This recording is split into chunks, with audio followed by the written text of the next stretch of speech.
എൻ്റെ പിതാവ് മരണപ്പെട്ടപ്പോൾ പിതാവിൻ്റെ പേരിൽ ഒരു ജാരിയായ സദക്കയായിട്ട് ഒരു മെമ്മോറിയൽ കൺസെപ്റ്റ് എന്നുള്ള രീതിയിൽ ആരോരുമില്ലാതെ തെരുവിലായി പോയ കുറച്ച് മനുഷ്യരെ ഏറ്റെടുക്കുന്ന ഒരു സംവിധാനം തുടങ്ങാൻ വേണ്ടിയിട്ട് പ്ലാൻ ചെയ്യുമായിരുന്നു. ഒരു പൊന്നാങ്കിളി എന്ന് പറഞ്ഞൊരു അമ്മയും അയ്യപ്പൻ എന്ന് പറയുന്ന അവരുടെ ഭർത്താവും ഒരു 90 വയസ്സ് 85 വയസ്സായി അവർക്ക് മക്കളൊന്നും ഉണ്ടായിരുന്നില്ല. അവര് ബെഡഡായിട്ട് വീടുകളിൽ കിടക്കുമായിരുന്നു. അപ്പോൾ ഈ ഹോം കെയർ പോയി അവരെ പരിചരിക്കാൻ ഒരു സാഹചര്യം ഉണ്ടാവുകയും അതിൽ അയ്യപ്പൻ പെട്ടെന്ന് മരണപ്പെടുകയും ഈ പൊന്നാങ്കിളി എന്നുള്ള ഈ അമ്മ മാത്രമാവുകയും ഈ പൊന്നാങ്കിളി അവസാനം മക്കളെ നിങ്ങൾ എന്നെയും എങ്ങടെയെങ്കിലും കൊണ്ടുപോകൂ എന്ന് പറഞ്ഞ് ഞങ്ങളുടെ കയ്യെ കയറി പിടിച്ചു വന്നു. ശരി.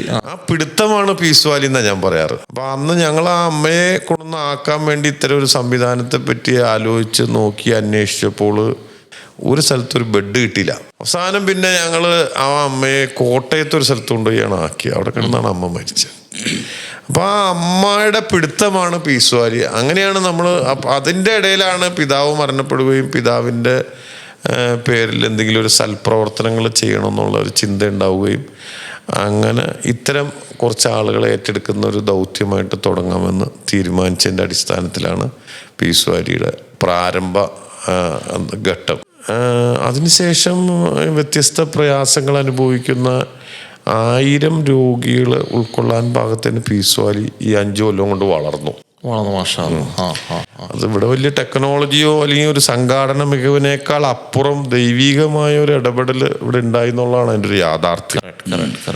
ശരിക്ക് സമൂഹത്തില് വ്യത്യസ്ത പ്രയാസങ്ങൾ അനുഭവിക്കുന്ന അതിനകത്ത് ശരിക്കും ഇപ്പം ഇവിടെ കിടക്കുന്നത് 18 മാസം പ്രായമായ ഭിന്നശേഷിയുള്ള കുട്ടി മുതൽ 96 വയസ്സുള്ള പാറക്കുട്ടിയമ്മ വരെയുണ്ട്.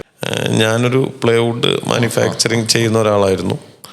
അപ്പോൾ അത്തരം പ്ലൈവുഡ് മേഖലയിലും അല്ലാത്ത വ്യവസായത്തിലൊക്കെ ഉള്ള ആളുകൾ ഇതിനെ ഹൃദയത്തിൽ ഏറ്റെടുത്തു എന്നാണ് നമ്മൾ പറയുന്നത്.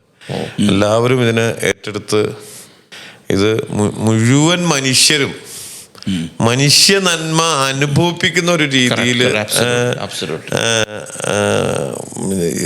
മനുഷ്യരുടെ ഹൃദയത്തിലേക്ക് ഇറങ്ങിച്ചെല്ലാൻ പീസ് വാലിക്ക് സാധിച്ചു. ഒരു വാപ്പയുടെ മരണശേഷം ഒരു മകൻ തീരുമാനിക്കുകയാണ് വാപ്പയ്ക്ക് വേണ്ടി എന്തെങ്കിലും ഒരു സൽക്കർമ്മം ആക്കുന്നു. പക്ഷേ ഈ നമ്മൾ ചിന്തിക്കുന്നതല്ലോ ദൈവം നിശ്ചയിക്കപ്പെട്ടത് അല്ലേ?